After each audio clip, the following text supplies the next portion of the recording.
فذكر فإن الذكرى تنفع المؤمنين۔ پس اے نبی ان سے رخ پھیر لو، تم پر کچھ ملامت نہیں، البتہ نصیحت کرتے رہو، کیونکہ نصیحت ایمان لانے والوں کے لیے نافع۔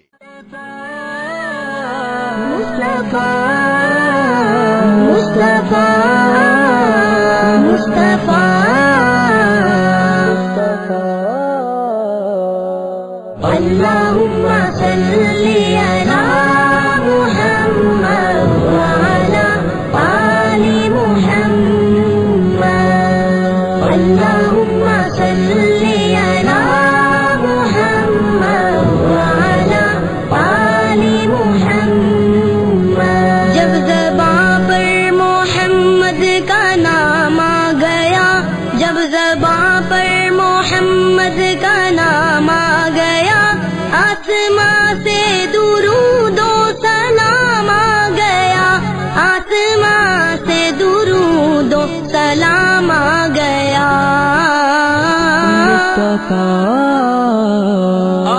اللہم صل علی محمد وعلی آل محمد۔ اللہم صل علی محمد وعلی آل۔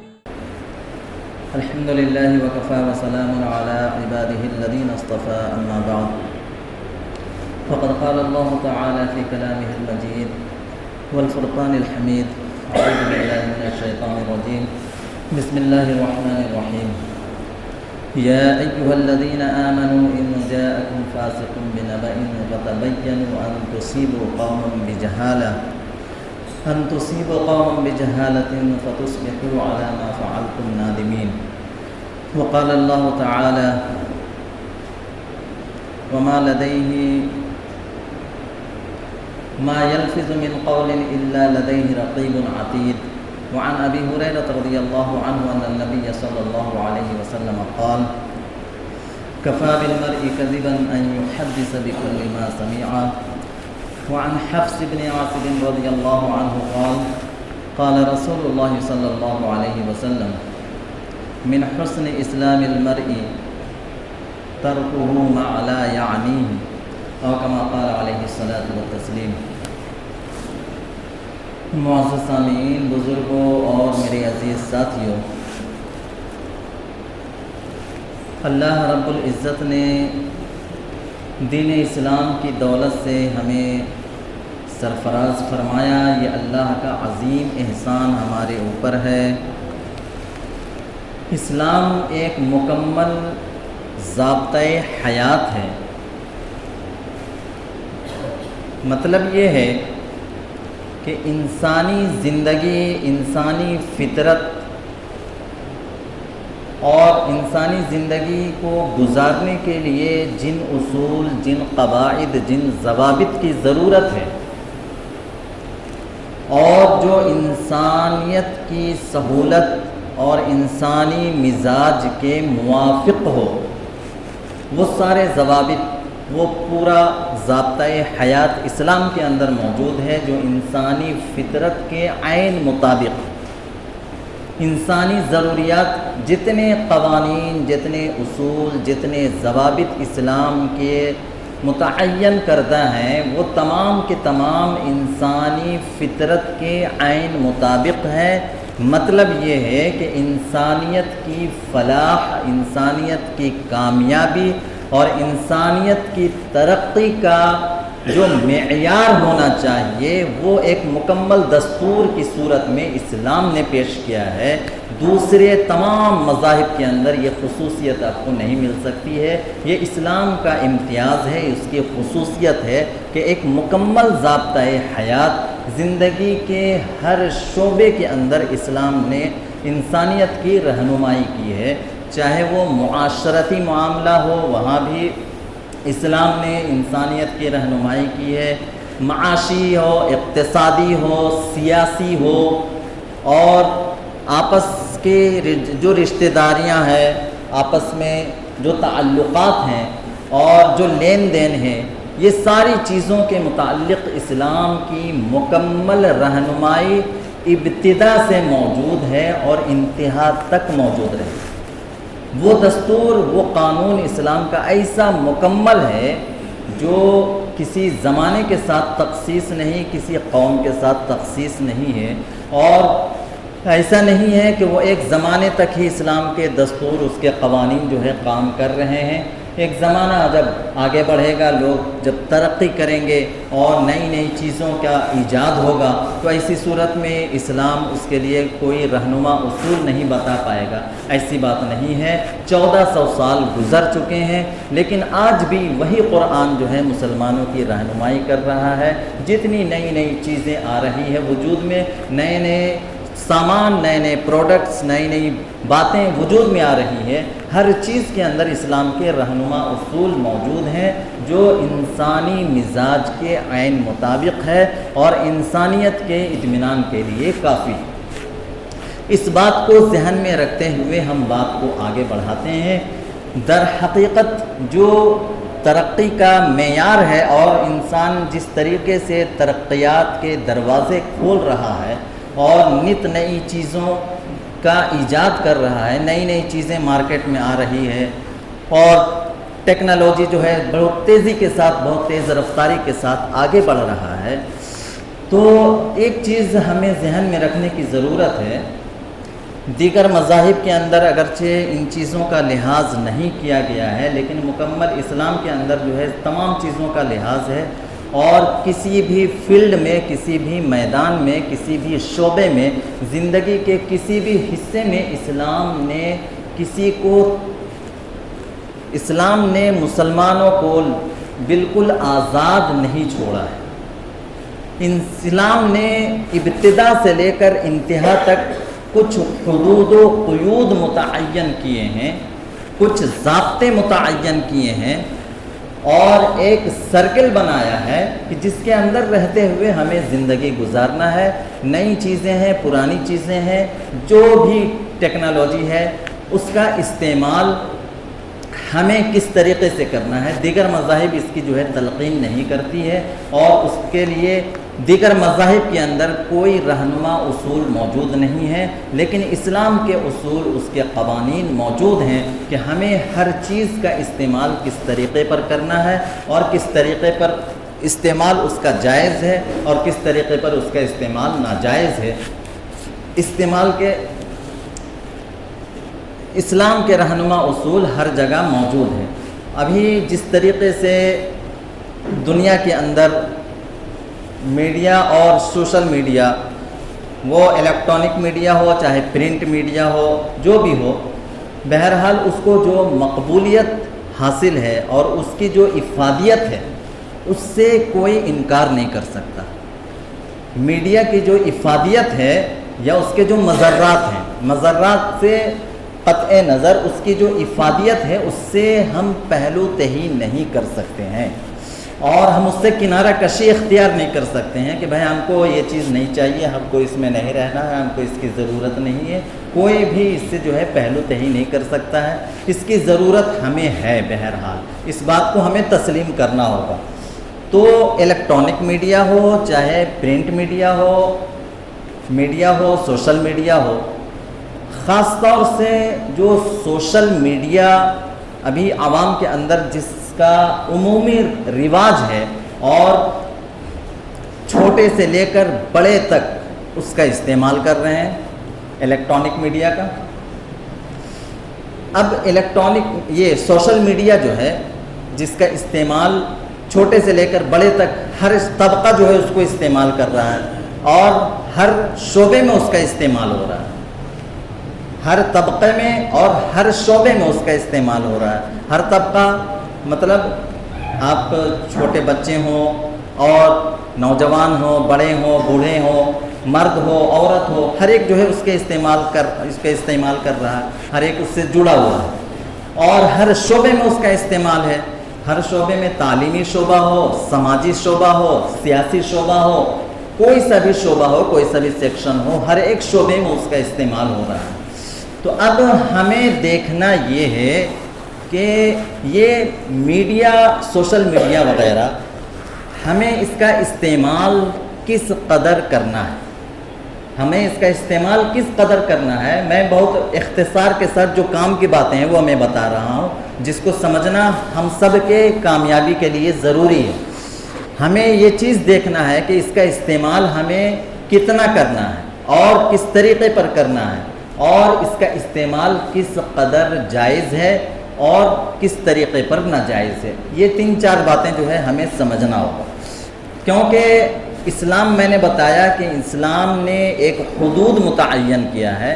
کسی بھی فیلڈ میں اسلام نے انسان کو بالکل بے راہ روی اختیار کرنے کی اجازت نہیں دی ہے کہ ہم آزاد ہوں، جس طریقے سے چاہیں، جتنا چاہیں، جیسے چاہیں ہم اس کو استعمال کریں اور اس کا ہم جو ہے فائدہ اٹھائیں. اس کی اجازت اسلام میں نہیں ہے. اسلام نے ہر ایک چیز کے لیے کچھ حدود و قیود متعین کیے ہیں، جس کے مطابق ہمیں اس کو استعمال کرنا ہے، اس کو برتنا ہے، اس سے فائدہ اٹھانا ہے اور اس کے ذریعے سے دوسروں کو فائدہ پہنچانا ہے. تو اب یہ جتنا بھی مطلب میڈیا ہو یا سوشل میڈیا ہو، ان چیزوں کے اندر سوشل میڈیا میں جس کا بکثرت استعمال ہے وہ فیس بک ہے، واٹس ایپ ہے، ٹویٹر ہے، اور اسی طریقے سے ٹیلی گرام وغیرہ ہے، یوٹیوب وغیرہ ہے. یہ ساری چیزیں جو ہے سوشل میڈیا کے اندر جو آتی ہیں، جس کو ہم استعمال کر رہے ہیں. اس سلسلے میں جو آیات اور حدیث میں نے پڑھی ہے، پہلے ہم اس کا ترجمہ اپنے ذہن میں رکھیں، اس کے بعد ہم اس پہ بات کرتے ہیں. اللہ رب العزت نے ارشاد فرمایا، وَإِن جَاءَكُمْ فَاسِقٌ بِنَبَإٍ فَتَبَيَّنُوا أَن تُصِيبُوا قَوْمًا بِجَهَالَةٍ فَتُصْبِحُوا عَلَى مَا فَعَلْتُمْ نَادِمِينَ. یہ آیت جو ہے، اس کا نزول صحابہ کرام میں سے کچھ صحابہ کو غزوے میں بھیجا گیا تھا جہاں انہیں کامیابی ملی تھی، لیکن ایک قوم جو ہے، کچھ لوگ آ کر آپ صحابہ کرام کے پاس وہ عرض کرنے لگے کہ ہم مسلمان ہیں، ہم نے اسلام قبول کر لیا ہے. لیکن صحابہ کرام نے یہ محسوس کیا کہ اگر یہ ایسے موقع پہ جب یہ مغلوب ہو رہے ہیں، یہ اپنی جان بچانے کی خاطر جو ہے، یہ اپنی جان بچانے کی خاطر یہ ہم سے جھوٹ کہہ رہے ہیں کہ ہم نے اسلام قبول کر لیا ہے، اس لیے ہم ان کو جو ہے چھوڑ نہیں سکتے ہیں. تو بہرحال اس پر یہ آیت کریمہ نازل ہوئی، وَإِن جَاءَكُمْ فَاسِقٌ بِنَبَإٍ فَتَبَيَّنُوا أَن تُصِيبُوا. تو اگر کوئی اس طرح کی خبر لے کر آپ کے پاس آئے تو پہلے آپ اس کی تحقیق کیجئے کہ یہ سچ کہہ رہا ہے کہ جھوٹ کہہ رہا ہے. فَتُصْبِحُوا عَلَى مَا فَعَلْتُمْ نَادِمِينَ. کیونکہ اگر آپ بغیر تحقیق کے اس کے ساتھ کوئی معاملہ کرتے ہیں، مثلا آپ نے اس کو قتل کر دیا، اس کو جو ہے جان سے مار دیا، ایسی صورت میں اگر بعد میں حقیقت یہ معلوم ہوگی کہ واقعتاً انہوں نے اسلام قبول کر لیا تھا، تو حقیقی معنی میں اسلام قبول کیا تھا صدق دل سے، تو ایسی صورت میں بعد میں تمہیں جو ہے ندامت ہوگی اور تمہیں جو ہے اس پہ پریشانی ہوگی. اس لیے پہلے تحقیق ضروری ہے. کوئی بھی خبر کسی ذریعے سے آپ کو پہنچی ہو تو اس کی تحقیق کرنا ضروری ہے. دوسری آیت جو میں نے پڑھی ہے، ما یلفظ من قول الا لدیہ رقیب عتید. نوجوان خاص طور سے متوجہ ہوں اور ذہن میں رکھیں، کیونکہ نوجوان زیادہ تر استعمال کر رہے ہیں سوشل میڈیا کا اور انہیں بچنے کی زیادہ ضرورت ہے. اللہ رب العزت نے ارشاد فرمایا، ما یلفظ من قول الا لدیہ رقیب عتید. انسان کے زبان سے جو کچھ بھی نکلتا ہے، زبان سے جو کچھ وہ کہتا ہے، ما یلفظ من قول الا لدیہ رقیب، اس کے بالکل قریب جو ہے ایک نگہبان موجود ہے. اس کے بالکل قریب ایک نگہبان موجود ہے، اس کو ایک نگرانی میں ہے، وہ کسی کی نگرانی میں ہے، کوئی اس کو دیکھ رہا ہے، اس کو واچ کر رہا ہے اور اس کی ہر حرکت پہ اس کی نظر ہے، ہر اس کے نقل پر اس کی جو ہے اس کو نظر میں رکھے ہوئے ہیں. ما یلفظ من قول الا لدیہ رقیب عتید. اور اس کے جو حرکات ہیں، اس کے جو زبان سے، اس کے جو اعضاء سے جو حرکات صادر ہو رہے ہیں، جو الفاظ صادر ہو رہے ہیں، وہ ساری چیزیں جو ہے لکھی جا رہی ہے. آپ جانتے ہیں انسان کی ہر حرکت کو، چاہے سوتے میں ہو، جاگتے میں ہو، اور ظاہر میں ہو، باطن میں ہو، جو بھی ہو، ساری چیزیں جو ہے نامہ اعمال میں اس کی لکھی جا رہی ہیں. تو جو غلط بات ہوگی وہ بھی لکھی جائے گی، جو اچھی بات ہوگی وہ بھی لکھی جائے گی. یہ بات نہیں ہے کہ انسان کوئی حرکت اچھی کر کے محفوظ ہو جائے، چھپ جائے، پوشیدہ اس کی حرکت پوشیدہ رہ جائے، یا کوئی برا کام کر لے اور اس کی حرکت جو ہے اس نگہبان سے، اس فرشتے سے جو ہے بچ کر کے وہ کر لے اور چھپ کر کے کر لے کہ اس کی نظر میں نہ آئے، ایسی بات نہیں ہے۔ ہر حرکت پہ اس کی نظر ہے اور ہر بات اس کی جو ہے لکھی جا رہی ہے۔ یہ دو آیاتیں میں نے آپ کے سامنے پڑھی، اور حدیث میں اللہ رب العزت، حضرت ابو ہریرہ رضی اللہ تعالیٰ عنہ کی یہ روایت میں نے پڑھی تھی۔ حضرت ابو ہریرہ رضی اللہ تعالیٰ عنہ نے فرمایا، آپ صلی اللہ علیہ وسلم کا ارشاد، قال رسول اللہ صلی اللہ ان النبی صلی اللہ علیہ وسلم قال کفى بالمرء كذبا ان يحدث بكل ما سمع۔ اللہ کے رسول صلی اللہ علیہ وسلم نے فرمایا کہ اس انسان کے جھوٹا ہونے کے لیے صرف اتنی سی بات کافی ہے۔ ایک انسان کے جھوٹا ہونے کے لیے صرف اتنی بات کافی ہے، ان یحدث بکل ما سمع، کہ جو بات بھی اس کے کان میں پہنچے، جو بات بھی اس کے کان میں پہنچے اس کو فوراً جو ہے وہ بیان کرنا شروع کر دے۔ وہ سچ بات ہے یا جھوٹ ہے، صحیح ہے غلط ہے کیا ہے، اس کی تحقیق نہیں کرتا، بلکہ فوری طور پر اس کو جو ہے بیان کرنا شروع کر دیتا، دوسروں تک پہنچانا شروع کر دیتا ہے۔ یہ سوشل میڈیا والے جو ہے بہت سارے حضرات، بہت سارے نوجوان جو ہمارے ہیں، یہ اس میں خوب مبتلا ہیں، کثرت کے ساتھ مبتلا ہیں، اور کتنی سخت وعید ہے جھوٹ کے سلسلے میں۔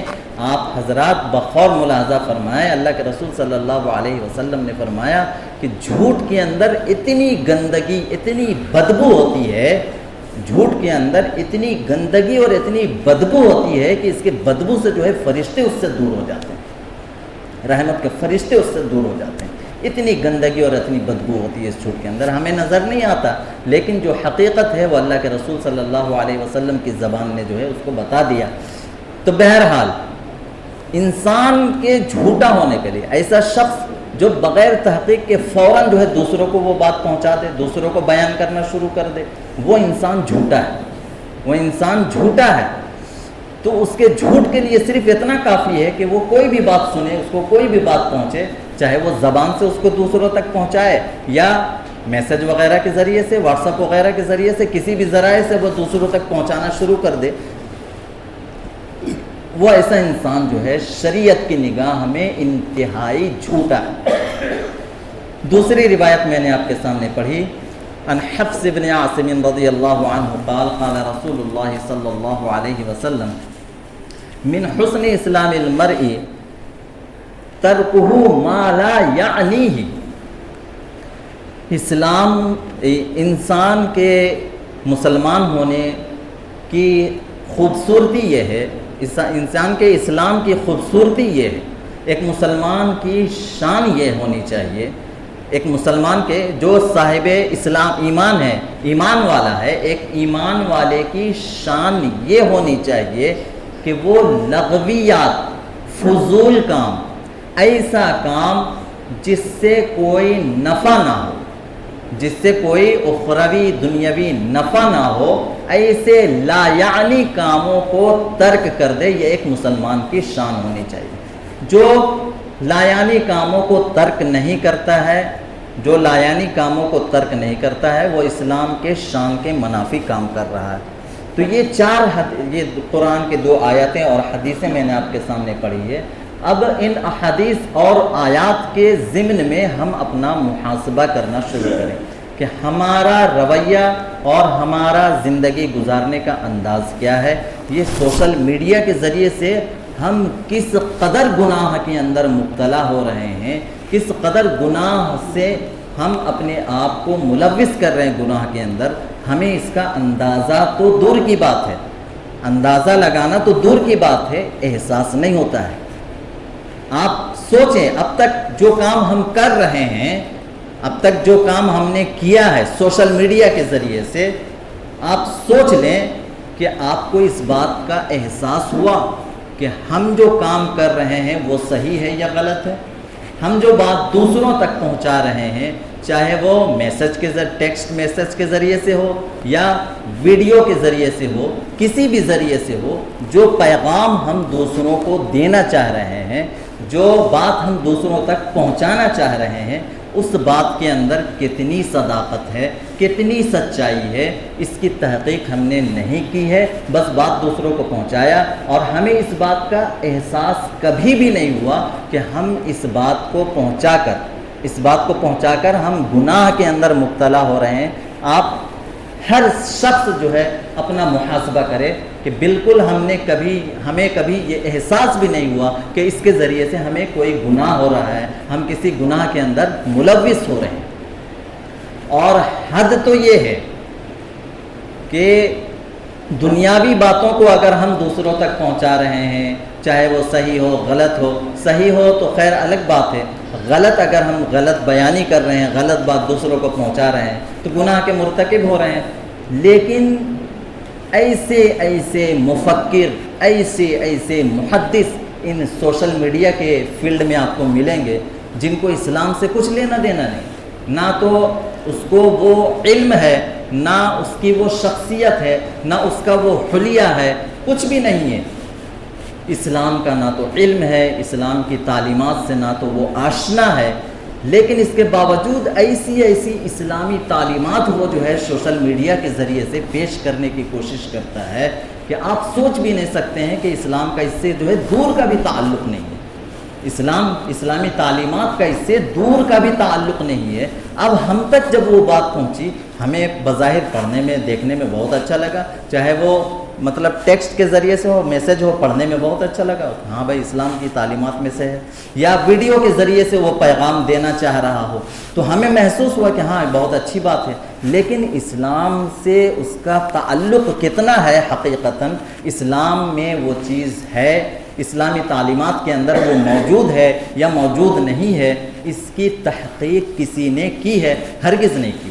بغیر تحقیق کے بس دوسروں تک پہنچانا ہے، دوسروں تک اس بات کو جو ہے جتنا زیادہ سے زیادہ شیئر ہم کر سکے، ہم جو ہے اپنا دینی فریضہ سمجھتے ہیں، اور ہم سمجھتے ہیں کہ یہ سب سے بڑا نیکی کا کام ہے۔ چاہے نماز کے لیے مسجد ہم جا رہے ہوں، نہیں جا رہے ہوں، اور ہمارے پاس نماز کے لیے وقت ہو نہ ہو، نماز کا وقت اسی میں نکل جا رہا ہے، ہم لگے ہوئے ہیں، اسی کام میں لگے ہوئے ہیں، بہت زیادہ شیئر کر رہے ہیں، بہت زیادہ اس کو جو ہے بنانے کی کوشش کر رہے ہیں، اور بہت زیادہ اس کو نشر کرنے کی کوشش کر رہے ہیں۔ نماز کا وقت آ رہا ہے، جا رہا ہے، نکل جا رہا ہے، لیکن ہمیں احساس نہیں ہو رہا کہ بھائی نماز ضروری ہے۔ وہ سوشل میڈیا، وہ واٹس ایپ، وہ فیس بک، وہ آپ کا یوٹیوب وغیرہ، اس میں آپ کو پیغام چھوڑنا ضروری نہیں ہے، لیکن نماز تو آپ کے ذمہ فرض ہے، وہ نماز آپ کی نکلی جا رہی ہے، فرض ترک کر کے آپ کتنے بڑے گناہ کے اندر مبتلا ہو رہے ہیں، اس کا احساس نہیں، لیکن ہم وہ کام کریں گے جو ہمیں نہیں کرنا چاہیے۔ تو میں نے بتایا کہ یہ ساری چیزیں ایسی ہے جس سے ہم پہلو تہی نہیں کر سکتے، کنارہ کشی اختیار نہیں کر سکتے ہیں، لیکن اس کے فائدے بھی ہیں اور نقصانات بھی ہیں۔